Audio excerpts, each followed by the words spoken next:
Hold up. This isn't some cheesy kid show. This is Kids in the Tank, a young perspective on business from high school students. Hi, welcome to Kids in the Tank. I'm Kendra, and with me in the tank today, I have Jake and Xavier. Today we're honored to have Nick Bowers in the studio with us. Nick is a performance analyst at Emirates Team New Zealand. Nick, you're officially in the hot seat. Thanks for having me. It's been awesome to see what you guys are doing here, and it's pretty impressive. Definitely. Thanks for coming. Yeah. So, Nick, Pleasure's all mine. what is your favorite thing that you filmed with a drone? For sure, the America's Cup yacht was a dream of mine to be involved with a program like that, and to film something on that level was absolutely. It felt like, a peak for me, for sure. Hopefully more to follow, but yeah, definitely a high point. Okay, Nick. So I already researched you, and I already know that you switched many different jobs. So can you please tell us more about your transition for your first job as a clinical specialist in New York to be a performance analyst for Emirates Team New Zealand? Okay, yeah. If I were to be honest with a resume, it would scare people.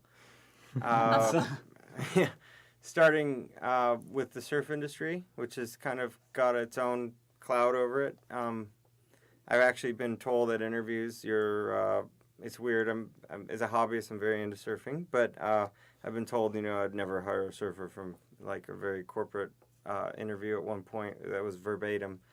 So I went from, I was kind of at a low point with respect to income and my lifestyle, and trying to, not a low point in a Hollywood way, like I'm, passed out in some back room, but just not making bills, right?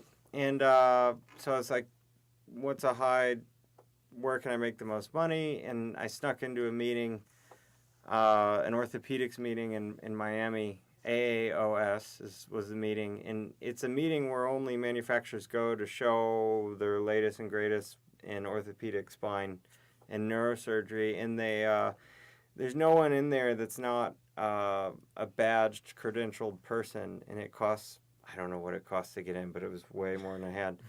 And I snuck in with a resume. So I was literally the only person in there besides inner industry people. There might be people within industry farming for other work, but so I got a job from, the whole saying, fake it till you make it. That's what I did. I walked in all dressed up, pretty, in retrospect, it was not the best setup, but I was the only guy in there with a resume, and I tried a bunch of times, and a guy took a risk and said, you want to come to I have a vacation home in Fort Lauderdale, and I was in Miami for a proper interview, which wasn't that proper, but so I went, and he offered me the job, and I moved to New York 2 weeks later and began my training as a clinical specialist in minimally invasive spine and neurosurgery.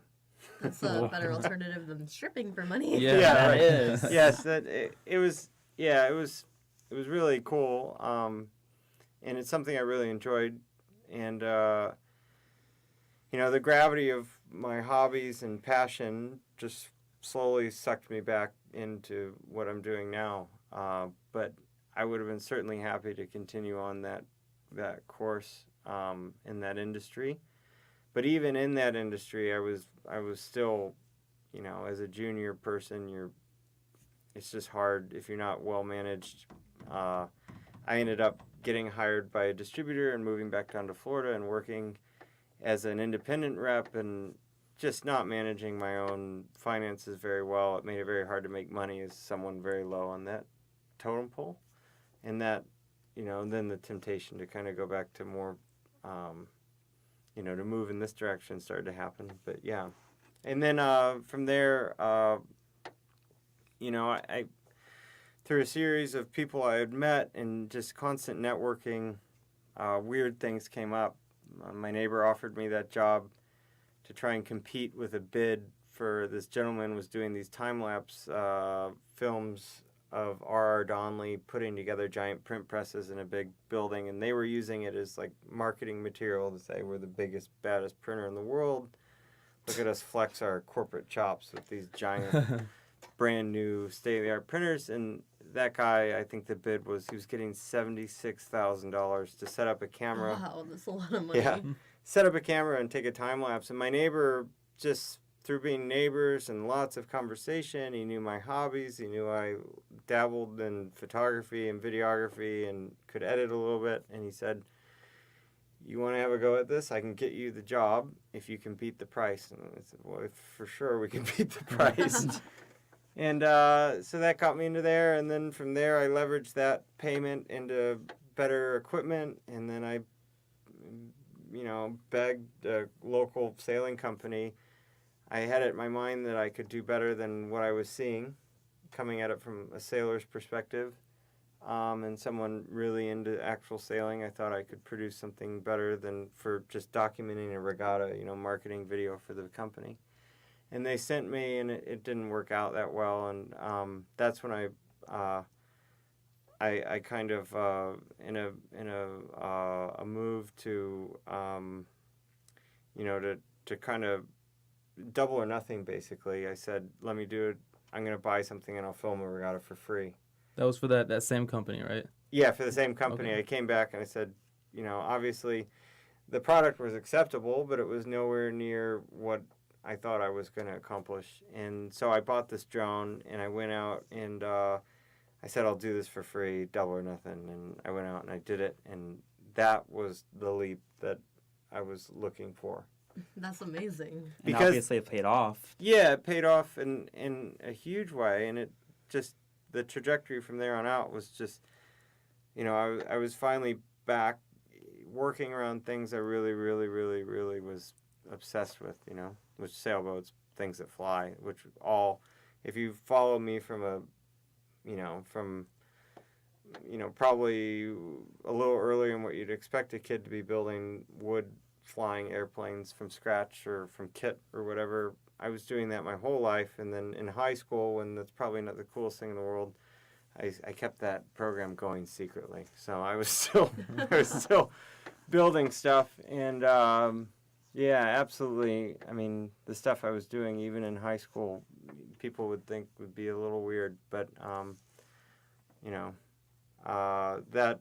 that base kind of allowed me to build off of this, getting a little opportunity here and there in the industry to try and make an impact, and that's what was the catalyst to get me to where I am, and it happened quite quick. And is that just like focusing on your desires and your dreams? Like you said, you loved surfing a lot. So is that why you kept switching like companies frequently? Yeah, it was. You struggle being happy sometimes, and you have a lot of ideas of what you're supposed to do to be happy, and I can honestly say it sounds cliche or, like whatever, something you hear all the time, but you do end up in these situations where you're kind of playing a part, thinking that that's the right thing to do, and that's a part of it. And yeah, the hobbies, people that know me in the I say the surfing world, and I don't mean the professional surfing world, I just mean the community.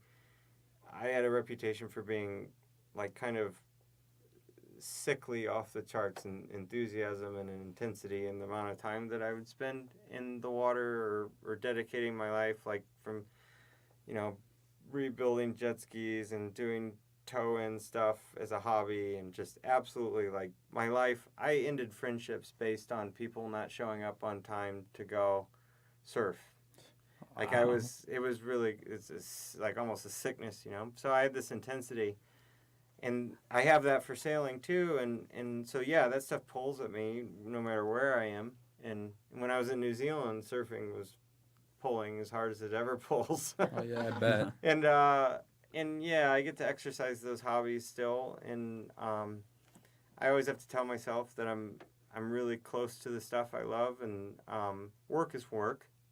It sounds horrible, but I'll be out, spending the day eating food prepared by a chef on a 50-foot boat, watching the team train or whatever, flying drones. And there are days, because of circumstances, you think, oh, this is really hard. I'm just over it, you know? And then the sentence behind that one in your head, you say, snap out of it, man. Look at where you are. Oh, definitely. Yeah, you could be, oh, man. Yeah, so, yeah, grappling with the reality of all that stuff pulls you around. And I'm always really interested in, you know, I guess I've met people that I can't seem to see what they're interested in. And I've always, that's always been a curiosity of mine. Whenever I meet someone, I want to know what they like to do. And that stuff is, you know, it moves you all around. You start these conversations with people, and all of a sudden, your hobbies align. They own a company. Why don't you come try this? Have you ever thought of this? Oh, yeah, all right, let's do it, you know? Yeah. These common threads. And, you know, another way the surfing and all this stuff pulls into the whole global picture, my path. You definitely had an interesting journey. I mean, most people, you'll say they'll start at the bottom flipping burgers and they end up a owner of a restaurant or a CEO of a company. But, I mean, what do you think some advantages and disadvantages of jumping from company to company rather than sticking with one and working your way to the top? You know, diversity is really the skill sets you pick up. One of the things Team New Zealand was looking for were people that could, you know, they say wear multiple hats within the organization. So huge advantage with flexibility and just the skill sets you pick up. So you go do a job that may not be the end game, but you pick up 4 or 5 skill sets that you're just, you know, forced to do. And that's awesome because it turns you into a switchblade of sorts, where you jack of all trades. Yeah, exactly. And you can just show up and, you know, actually I can do that. And they say, well, interesting. If I could contribute to the corporate world, I would love to communicate to people. There's all this research coming out about, you know, even my generation, I'm 35, and how many times we're going to change careers versus my dad, who held a very steady career for 25 plus years with a pharmaceutical company. We're supposed to be changing jobs all the time. So I was in a weird, maybe with your all's resumes, maybe corporate culture will catch up to the reality. But for me, it was a bit horrifying, and I found myself at times withholding substantial amounts of information when applying to jobs because the people in charge of these businesses are absolutely, you know, it's what they were trained to not want and to look for in a person. So I hope for you guys' sake that by the time you get into this whole scene that maybe that will be an advantage, because it cannot not be an advantage, you know? If you're not fired everywhere you go, if you're leaving on your own volition, I think I don't see any problem with that. And if a company wants you bad enough, you know, I hope that they make that investment. Yeah, appreciate those skills. Yeah, and make an investment in you. Okay, so if this guy has a lot of potential, or woman has a lot of potential, and she's moving all over the place, like maybe we need to incentivize her to stay. Going off of what you just said, how much of your work did you learn in college, and how much did you learn once you got out of the job? You learn, you know, for me, you know, my mom's an educator, and it's always been really held in high esteem to go through college and all that. But I can honestly say college for me was different in that it was a bit of jumping through hoops. Mm-hmm. I think what you learn to do work that you don't want to do. Or high school too. Yeah, that's it. And you know, there's always these like gym classes that you walk away really actually being into. You know, liberal arts education I think is awesome because you get, like, I was in anthropology and all these. I was a communications major, but I took a lot of courses that I had a real sincere interest in. You know, like the origins of, you know, humans and what we did. That was very intriguing to me. But yeah, like interpersonal communication, kind of interesting. And then probably, you know, 095 algebra, which is where I started on the math side, which is obviously the, you know, the absolute bottom. I have no interest in actually the bane of my existence. So yeah, I really struggled to do my coursework and stay focused throughout that whole time. So I think it's absolutely critical, and if I could redo it, you know, I think I'm better suited to go back to college now, to be honest. I think I'd be way hungrier and I would be better at doing my... But yeah, I learned how to jump through hoops and how to do stuff I didn't want to do. And So would you recommend taking a gap year with what you just said? no, because I think it's dangerous. If I took a gap year, I would be in Indonesia living on a boat, and it would have all been over. There are these moments in my life where, that was a real opportunity. I had a friend that owned a surf company in Indonesia, a 70-foot power cat, and he offered me the job to be a surf guide because I've dedicated ridiculous amounts of time to learning how to do some of the stuff I'd need to do for that. And I was on the edge. It was you pick up, leave your family, everything. I wouldn't have met my wife. I wouldn't have had kids. I would have a ponytail and melanoma, and I wouldn't have anything to show for it, but an album of great surf shots. But these moments are pivot points, and I'm glad that it was encouraged that I stay in school and finish it. And I screwed up big time. It took me 5 years to finish a 4-year degree. I did poorly in courses and then took more courses, so my GPA was harder and harder to get where I needed to get. And if I would have left at any point, I would have never gone back. There's no way. Mm-hmm. Yeah. Maybe now I would go back, and it would probably be pretty late in the game. I would have been in a very different place. Can you let us know how you have used your major in communication in your career, or if it at all? Yeah. The interpersonal. I'm probably not even saying that right. The relationships and learning about the social science behind what motivates people is always helpful. In learning, just those what kind of makes people tick and how to improve on that. Business communication was a cool course. I had a couple of professors that I really enjoyed, and as a result, their coursework kind of was more alive to me. And so I do have takeaways from that stuff. I guess it would be hard for me to, globally it was all relationship stuff. And trying to understand where people come from and what motivates them, and trying to get them to share information that they otherwise wouldn't. So you're saying there is a connection between a communications major and a drone operator? Yeah, of course. Yeah. No, because you can't. If you can't, fundamentally function around people, you meet brilliant people, and gosh, I can't tell you how many people you meet that have ideas, are off the charts talented, and they're ecstatic because they can't work with people or they can't foster relationships. And in the spine device world, medical device, it's all relationships. That's changing because of the whole landscape is changing, but it used to be, who do you golf with, who do your kids play soccer with? You basically date the doctor to get their business, and it's all about relationship maintenance. And it seems dumb, but talking about their kids and remembering that stuff and what's their favorite food, that was all what I was taught to survive in that world. And it comes in handy in everything.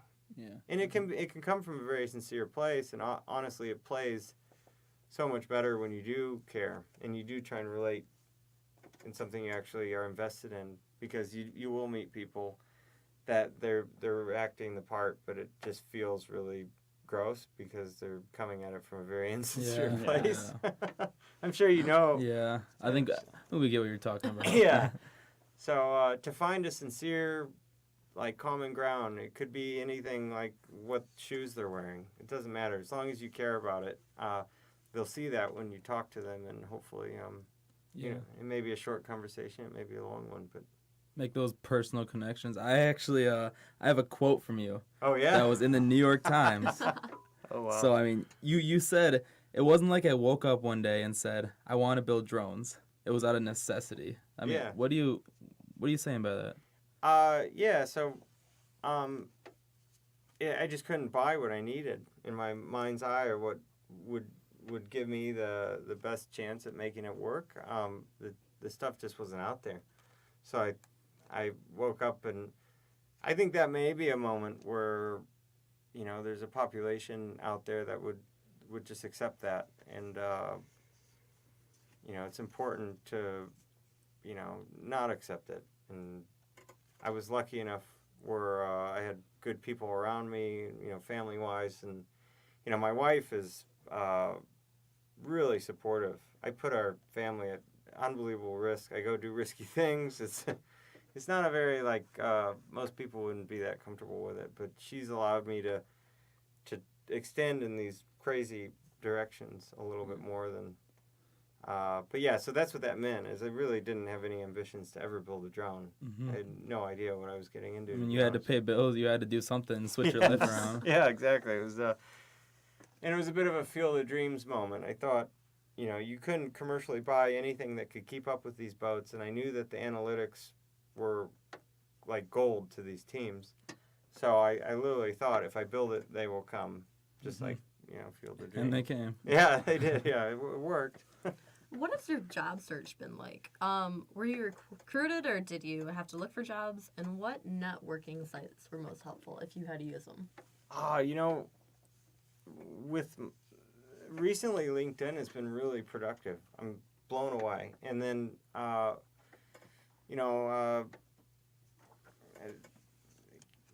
the Facebook, the business stuff in Facebook is incredibly powerful in terms of being able to spend $30 and boost a post to X amount of views that you wouldn't actually get.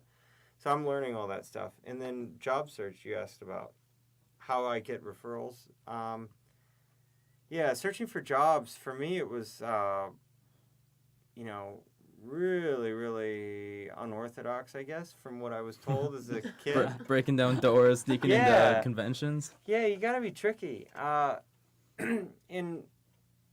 Rules, I think it's important to follow rules, but I have a history of maybe, not. And I think that if it's done tastefully, it played out really well, because the people get really impressed when they find out that you've snuck into this really secure environment where people are paying, almost $1,000 a badge, and you're the only guy in there, and they're like, "Really? You pulled this off?" How did you manage to Yeah, sneak in? I'm very curious. What's your plan? Did you just grab someone's name badge was in the movies? No, and it was as simple as just act natural, and two guys were walking in having a conversation, and I literally interjected myself into their conversation awkwardly and walked between them. That just summed up my whole high school Yeah, career. My whole social I'm life. taking notes right now as I go to college next year. Yeah, and you just walked in. I walked in with them tight between them, and they had credentials, and we just walked in, and I just acted like I was so engaged in this moment that how could I not be with them? Okay, they need better bouncers there. Yeah, no, but yeah, and then you're appreciated for being a little tricky, because the business world is they want to see, from my experience and what I understand hearing, I work around some of the most successful people in the world right now, because they're the only ones that can afford this upper echelon of sport that I work in, and they all seem to really appreciate that kind of that attack, to outthink your competitor, basically. And they feel like maybe, in my experience, they say, oh, maybe he'll apply this, or she will apply this, cunningness to their job and outsmart the competition, or, So it was weird. Looking for a job was weird. I did it quite randomly, and what interests you at that given moment? Okay, go try and meet some people that do it. It's Does your family know anyone? Does your extended family know anyone? Do your friends know anyone? Does your friend's dad have a company? I'll stop at nothing. Yeah, definitely. It's a great attitude. Yeah. So, changing subject, talk about drone regulations now. Uh-oh. So, countries all over the world, including Saudi Arabia, Canada, and North Korea, have laws that restrict or claim to be drones illegal. As a performance analyst in New Zealand, have these areas or any other regulations affected your work? Not really. Yeah, I've kind of gone. In the States, we're all over the place on the regulation, and I've kind of kept pace with that in hopes of, keeping the business going. Internationally, I haven't had to deal with too much because I'm always out over the water. I was just in Greece, and it was the first time ever I think I got warned on the electronic side that I was near a no-fly zone because we were right off the coast of we were in Corfu, and it's it'll come to me. But it's one of these countries where I think it's a no-fly area. But yeah, for the most part, I'm out in the middle of the ocean and haven't had any issue. Okay. As a follow-up question, what is your opinion? Do you think drone activity should be legal in every country? Oh, for sure. If you can see my arm here, I don't know if you see these scars. Oh my gosh. Wow. Yeah, so that's down to the bone in 3 places, and took general surgery to put me back together from that big one in there. Because I had miswired. I had a miswiring. Oh. Yeah, so they're super dangerous. And they're really accessible. And as this flood of activity, as it becomes this, scene, I do worry about people, and I watch people do what I do with monitors, and they're looking at a monitor and they don't see the global picture. And one of the biggest advantages to my whole story was when I couldn't afford a monitor and I didn't have one, and I just went out and I'm like, well, I'll just aim it.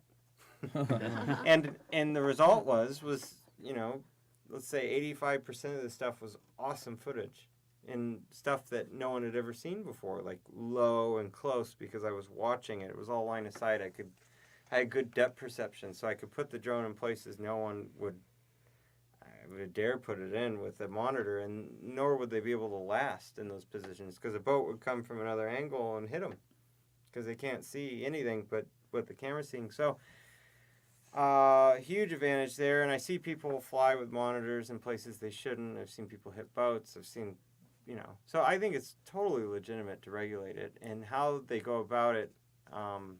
Hopefully they start gearing it towards actual drones and not general aviation.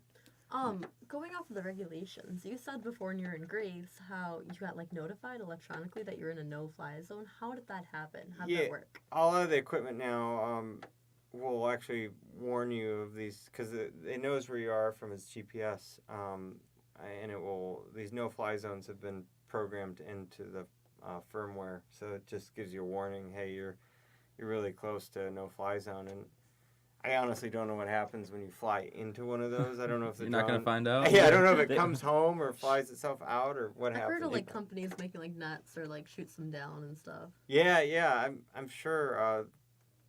In New Zealand, one of the guys, I was trying to find parts, which is hard to do on an island like that, and I ended up in a room with a guy that's a big deal in New Zealand drone cinematography, and he was toting a $14,000 drone that had been just riddled with shotgun pellets or whatever.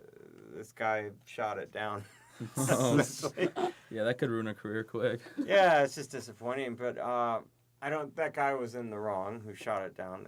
But there were 2 wrongs. But it still wasn't right to shoot it down with a gun. But yeah, so. Yeah, did I answer that? Yeah, you did. I think it was good enough. So you moved to New Zealand, Yep. and I'm correct in saying your wife and family stayed in the States, right? No. We all moved. Oh, everyone moved? Yeah. Okay, so My adjusting to New Zealand with your family, how did everyone take that? It wasn't that awesome, to be honest, because my wife was pregnant with my son Bodie, who's now out and about.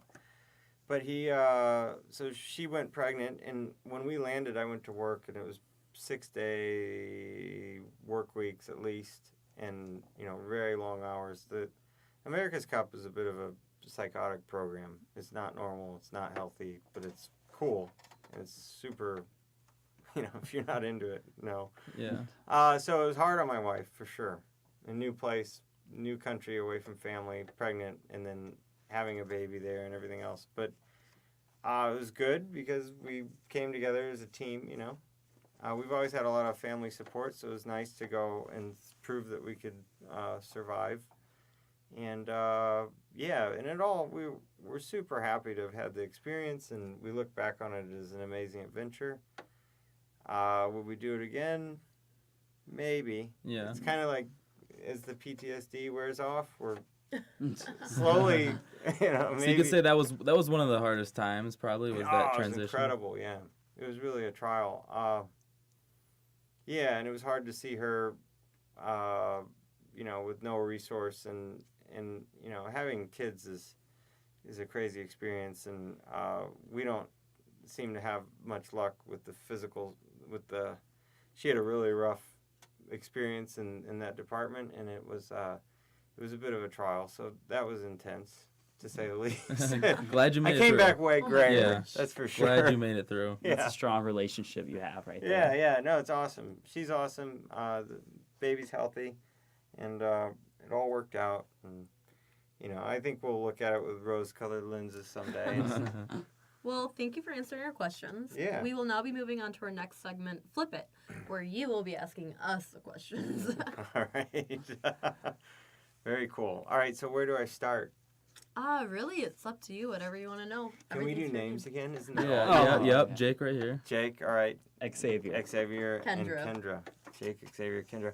I want to start by, I want to know in the most vulnerable way, like what interests you, even if it's weird, like what, making toys or, you know, whatever. I don't care if it's Barbie, whatever.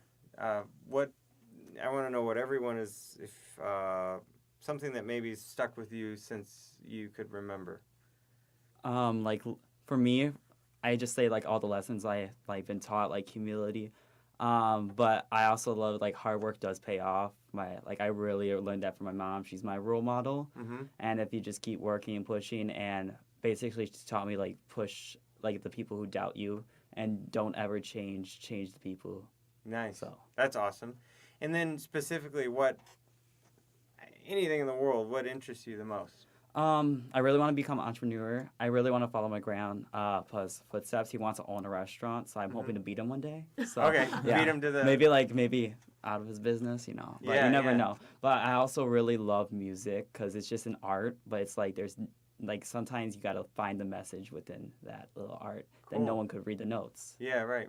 So I really love to just incorporate that live entertainment, my own restaurant, take those two passions I have to heart. So Cool. Very cool. I mean, I would say my passion is I like to compete, whether it will be maybe at the collegiate level. I mean, after I get older, I mean, what do old people compete in? I mean, golf. They play Anything. tennis. Yeah, shuffleboard. I mean, that's hopefully down the road. But I just want to do something where I can be the best at it. Yeah. Coaching, Coaching. eventually. I that's mean, that's maybe. kind of the old person's Yeah. competition, right? Yeah, definitely. Anything specific within... Specifically, something I haven't found something I'm super interested yet. Yeah. So I mean, I guess that's something I can look forward to. Oh, That's yeah. fine, No, it sounds like competition. I get you there. I love, it's a fever. And then it turns into, for me, it's coaching. I love Yeah. coaching now because I feel like I'm washed up. But... I've been blessed with a bunch of like really weird, random opportunities, and I take like every opportunity I can to just learn. Like even if it is like waking up at 6 to go help someone do like some nasty job, I take any opportunity I can, and I try to see like both sides of every situation. And I actually last summer got this amazing opportunity to work with National Geographics Whoa, cool. and the Smithsonian and the National Zoo. And I really fell in love with it, and it really made me want to be an explorer for National Geographics, which I think would be absolutely crazy.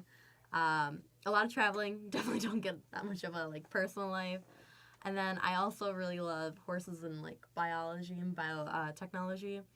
So really my goal is to take everything I've learned, and as someone who lives in Wisconsin, I've learned a lot about the dairy breeding. And I want to incorporate that into the Peworski, which is like the first horse, and then use dairy breeding to incorporate that into endangered animals. Oh, cool. Very cool. So I've got to work with that last summer with other endangered animals, and I want to incorporate that now on a larger scale.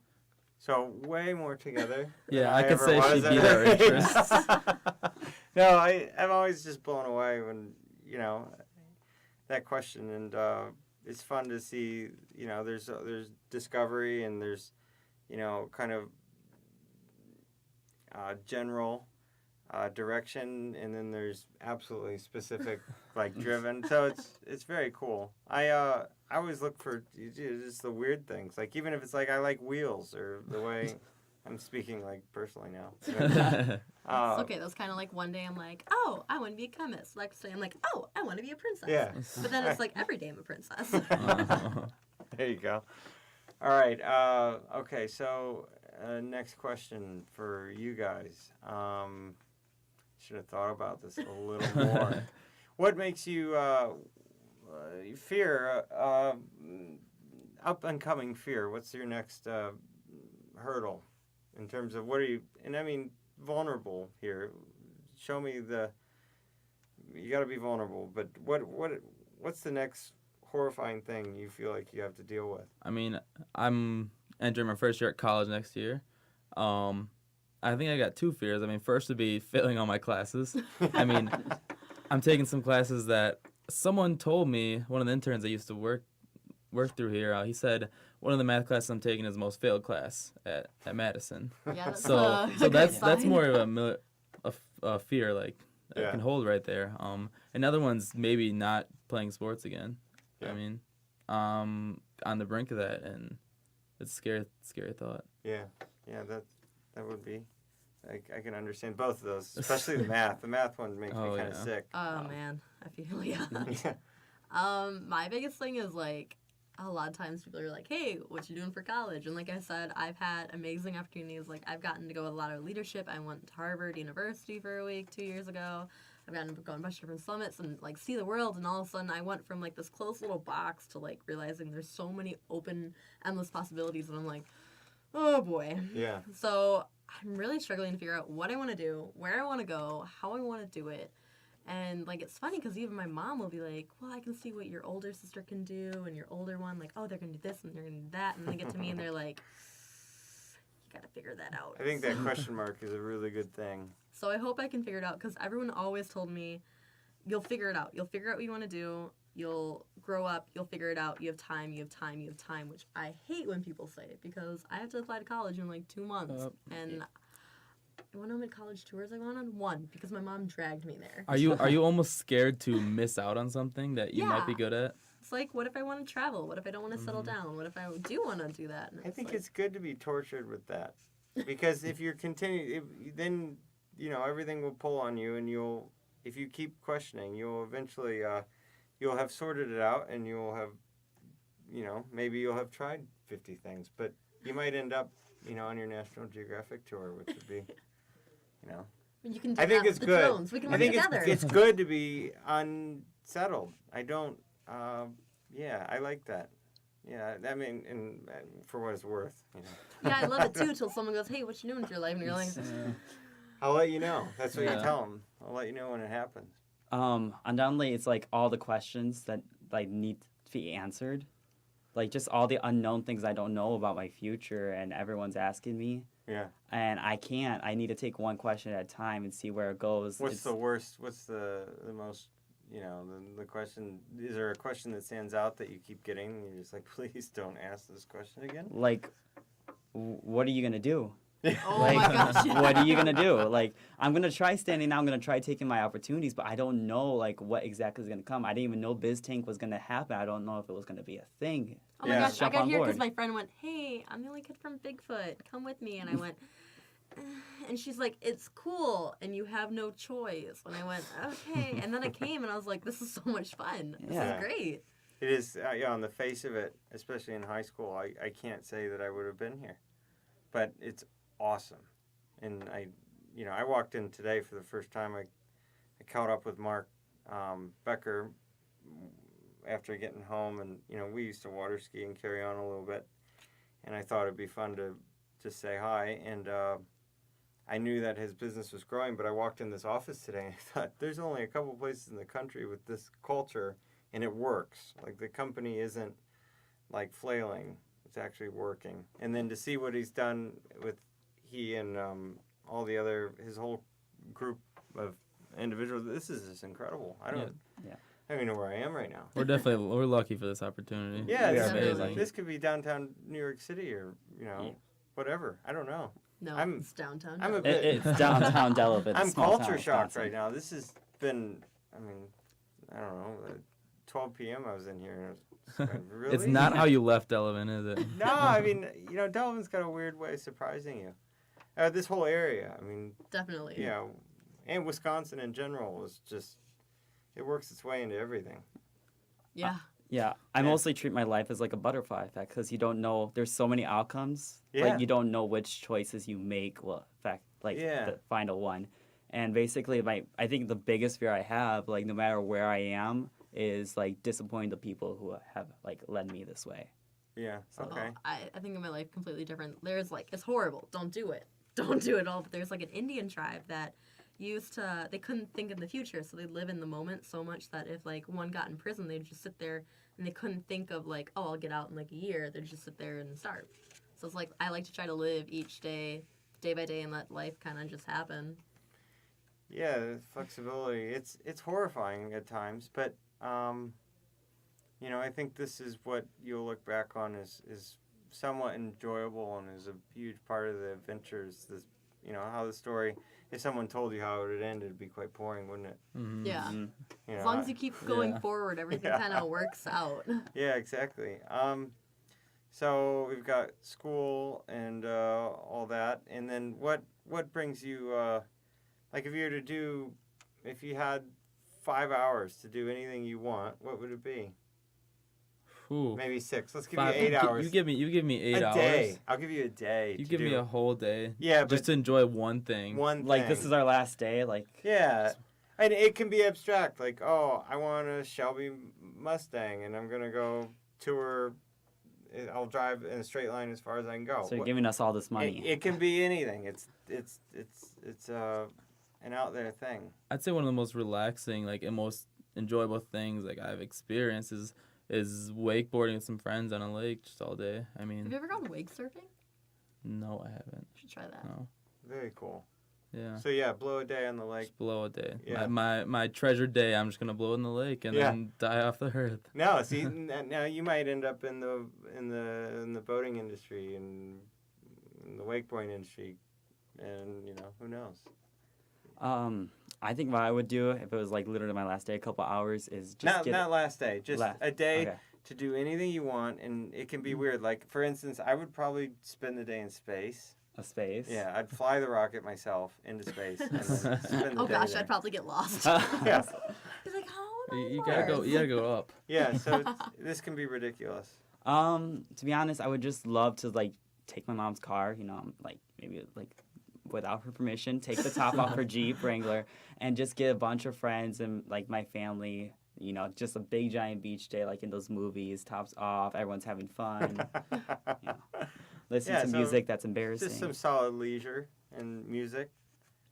Very cool. I'd go out west with my horse and just keep going and don't stop. Yeah, you go cowboy, okay.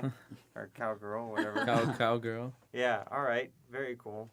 Yeah, that's interesting stuff because maybe that stuff will bring you, maybe these threads will, you'll end up, in music or entertainment or, coaching, and maybe you're going to be in the wakeboard industry. I don't know. Some of these questions you asked, I've definitely never thought about this, which There's got to be something, like as a kid even, like something that you enjoyed for the majority of your childhood that was interesting or, kind of an obsession at times. G.I. Joe, Army, whatever. I don't know. But that's what's interesting is because I feel like that energy pulls at you. yeah. And sometimes you don't ever get to go there, but it still motivates you, maybe even just to get a normal 9-to-5 steady job that affords you the time to go to the beach and listen to embarrassing music and or go to the lake, buy the boat and go wakeboarding or buy the horse and go horseback riding or buy the camera and travel the world being your own National Geographic. So it could be that 9-to-5, just whatever. It could be anything. But yeah, how you get there is just interesting to me. Yeah, I don't know. Am I allowed to? When do you guys want me to? Well, that's actually a good spot. So, Nick, Okay. thank you so much for joining us in the studio. We loved hearing from you and appreciate your insight. Yeah, definitely. Thank you, Nick. I mean, Thank you it's so been a much. great, Thank it's been an you. enjoyable time. Thank Thank you. you. And I guess I have to say one last thing. That I don't want my podcast to come across like you have to end up doing like this weird abstract thing that you loved as a kid. I think it's really important that there's these crossroads in your life where the opportunities may not be there in that form, but you may be able, you still get, it's the motivation and it could be the destination, but you'll still get to do that thing, but it may, work is work. I don't know. I hate to say it. There's work where you're like, yeah, this is pretty cool when I'm working, but it's hard. And then there's work where, maybe it's not that glamorous, but it's still, it still gets you on the lake on the weekend or whatever. I mean, that's just what it is. And, yeah, the rest is just, obviously what it is. An adventure. Yeah. It's always an adventure. If it's not at work, it's going to be something else. Yep, definitely. Once you- again, thank you. Yeah. Definitely. Thank Thank you. you. A quick shout out to Nick Shout Bowers out. for being our guest on today's Kids in the Tank. Before we continue on to our next and final segment, the roundtable, here's a quick word from our sponsors. We need money. Please help. Please help us out. It'd be greatly appreciated if you could donate and help sponsor us. We had to build this room ourselves. We're There's young a and lot adolescents. of duct We tape. need help. Prestige Paints is changing the way you buy paint. We're the #1 selling brand of interior and exterior paint on Amazon.com. And with the help of our app, Prestige Color Pick, we're making paint buying a whole lot easier. With the app, you can take a picture of your wall and then virtually paint it with any of our 2,400 plus colors. And now you can try our competitors' colors on your walls too. Once you find the color you love, you can purchase it from Amazon right through the app, saving yourself a trip to the store. Prestige Color Pick is free and available through the App Store and Google Play. Live colorfully and design your life with Prestige. Hi, this is Mike Butler with Elkhorn Chemical and Packaging. We've been in business for 65 years. We're located in Wisconsin. We represent the janitorial, packaging, safety, and maintenance categories. We sell to small businesses all the way to large corporations. So, if you're in need of a cleanup in aisle 9, give us a call at 800-377-3556 or check us out at elkhornchemical.com. Welcome back to Kids in the Tank. We are now entering our third and final segment, the roundtable, where we will be talking about today's hot topics and trends. So first up, we're going to talk about the new iOS update, which is getting rid of about 200,000 plus apps that are too slow for the new update. People are impatient. We don't have all that time. We don't have time for that. I agree with it. Yeah, phones got to load, and if they're taking longer, we don't like it. I mean, it helps get rid of some of the apps that no one's updated in years. Yeah, So, I can't think of one app on my phone that would be affected by that. Oh, yeah. I think most of us have apps that are updated. Yeah. Another big thing is Trump fired Scaramucci, which is not a weird coffee. It is actually his media guy. or his old media guy. Yeah, old old media media guy. guy. Ex-media guy. Dang, too soon. And he actually got fired before he even started. Wait, so is that his old media guy if he never started? Dang. mean, Wait, is it even his media guy? Whoa. Did he get the title? So what was he fired for again? I mean, He said something like extremely inappropriate. something inappropriate. Yeah. Like so bad they won't even let us know. Was it real or fake news? Because Trump was also involved with a Fox story that got retracted. Honestly, is this like MTV or the American government? Like, I swear, all these cover-ups and everything is kind of crazy. Which, I mean, I feel like Fox just needs to get its life together. But fake news is where the money's at. Everyone if they hear something so great, but it's fake, they don't really know if it's fake. Well, yeah, how do we know if it's fake? And every news company probably does it. I mean, it makes money. The ones on Facebook are the best. Like, last night yes. I read one that apparently Beyonce's dead and has been a robot for 7 years. Well, they said there's a lawsuit going on about the case, trying to see whether or not has been tampered with or not, or whether it is real or not, because they apparently don't know Wow. for sure either. Well, good thing I don't watch Fox. Another thing Trump is really in the news with is banning transgenders in the military. Good job, Trump, being in the news so many times. But I don't think they should ban transgenders. I think everyone's equal. They're not a burden upon anyone. Yeah. I feel like it's very controversial, especially because, like, we got the people that don't agree with that and the other people that do. I mean, I can kind of understand why they might be trying to cut back because, like, the military, we spend so much on it. Yeah, exactly. Like, we're in a crazy amount of debt, so maybe they're trying to just save, because I know a lot of transgenders need a lot of different medications, like testosterone and stuff, which is expensive, and I don't think the military can afford it. I mean, and it's such a weird line. Like, not weird, but it's an unknown. Like, it's not known about. It's come up really in the hot seat for the last 20 years. So... Yeah, America's been going a different direction. You know, everyone's getting more open, and like now this transgender rights is just like appearing so much more, like with the bathrooms and now the military. Yeah. So, And more open. I mean, tattoos have become huge. Like, I personally know probably 4 or 5 friends that are getting tattoos. Yeah, I have a bunch of friends that, like, got them when they were, like, 13. Like, they're friends, cousins, brothers, siblings, 2 times removed, and... I think if you get a tattoo, get it, like, done professionally, though. exactly, because I know some people who like don't get the jobs because they have tattoos on their necks. Like you got to cover those things up for these jobs. Some of them look really cool. I mean, I probably wouldn't suggest getting one right away, but I mean, especially when you're younger and may pick a tattoo that you'll end up regretting having later in My life. parents have definitely told me I'll regret a tattoo if I get it. So. My dad got one when he was in China because he thought that was a good idea. And it looked really cool. It was like a dragon around his ankle. It was the only tattoo he ever got. And then he came home and it got horribly infected. And for like the next 3 years, tried to convince us it was actually like a temporary tattoo because he didn't want us to get tattoos. So we'd like catch him right at the shower and be like, "Wow, we gotcha!" And he'd be like, I didn't take a shower. Like I didn't. And it was impossible to win. How about a sad story? Ohio mom faces deportation after what, 20 years? 20 years in America being illegal, and she gets pulled over. Yeah, she had like 4 kids too.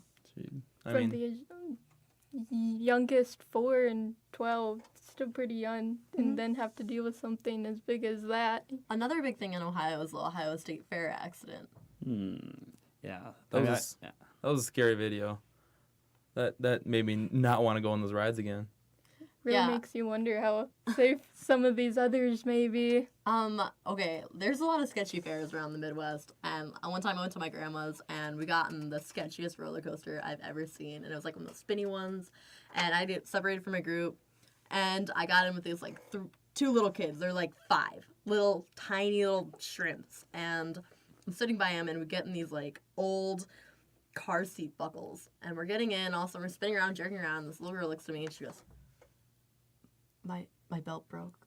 And I went, "What? Really?" And she goes, "Yeah." And sure enough, she got unbuckled, and she couldn't buckle herself up. So I had to like hold her down and prevent her from flying out. And then sure enough, we got off, and I like looked at the ride attendant. I'm like, "By the way, the seat's broken." And she's like, "Okay." Wow. And then they continued to use it. So basically, I need to contact you to watch my kids. I got Baby you. job. Babysitting right there. I'm available. Hit me up. That would be absolutely terrifying. It was. Another interesting thing is fast foods are looking like 5-star restaurants now. It's kind of terrifying to me because I like to walk in looking like I just got ran over by a car. And now it's like, do I have to dress up? Do I have to like actually look like a human being? Can I still go in at like 2 a.m.? Does that mean the prices are going to keep going up? Because that's kind of the big thing about fast food. I It's think it's cheap. like Panera has like craft drinks now. So I'm gonna go there a lot. Like they have like Weird. agave kinda expensive. lemonade. Oh, I saw it today, actually. Yeah, and it's like really good, but it's like you can tell that they're changing now, which I kind of like. I do like it because we're moving like to more technological advances, but I'm also worried about just like normal restaurants because fast food's starting to kind of like take over now. Yeah, that is a very good point. Another good point is Amazon's under federal investigation. Supposedly for selling things to an Iran embassy, I believe. I'm not completely sure. Maybe we should check in with Fox. Yeah, Maybe we should check in with Fox. Yes. So another big thing is like, does anyone know who declares National Day is? Today is actually National Ice Cream Sandwich Day. Is there like a Hey. board of like people who makes this together, or? I feel like you just put it on Google and hope and pray someone celebrates it. Like what about if we just made one right now?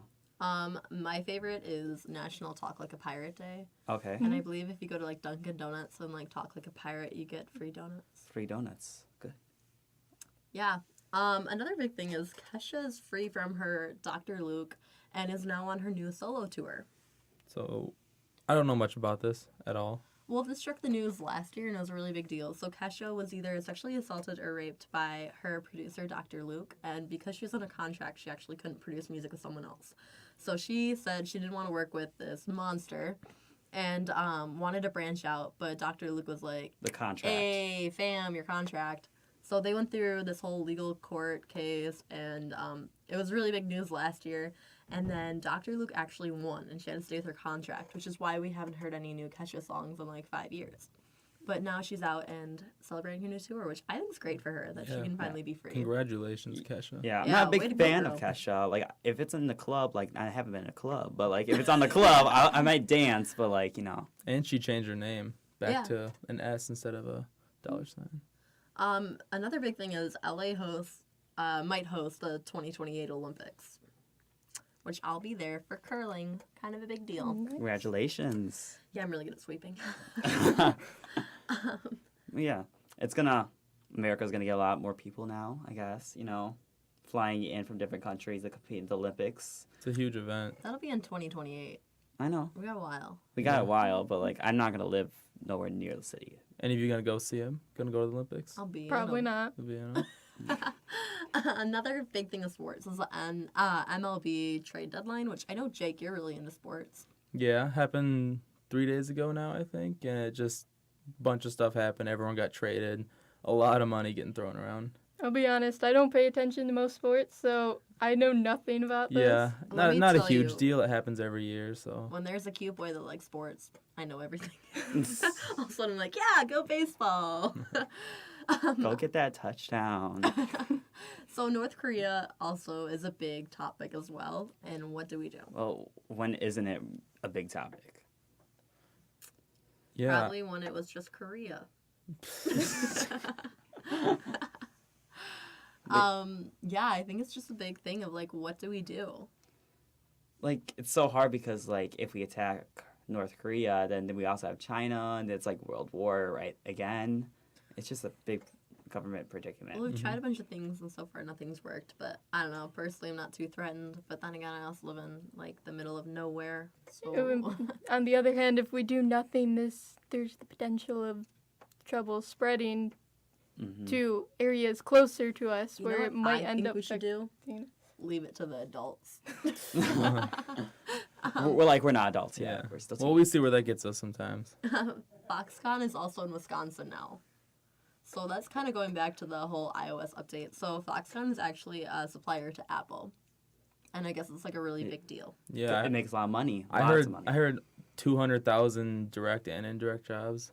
So I mean, that's huge. Big in the IT department, so if you were planning on like majoring in IT, definitely try. Oh my applying. gosh, I don't have to be a farmer anymore. Yeah, congratulations. Bye, cows. I think it's really good for our generation. Yeah, I think it'll be Amazing. really cool to see what it leads to. And I think it's good for Wisconsin, you know? Yeah. Something big in Wisconsin. We may be in the middle of nowhere, and we may have a lot of cheese, but we also have Foxconn. We do have Yes. spotted cow too, but I mean, we're not allowed to have any of that. Jake, I don't drink. I did hear that Foxconn is planning to start involving more robots in their workforce, so Oh, maybe we don't have jobs. Yeah, Not, guys. I can do a really good robot.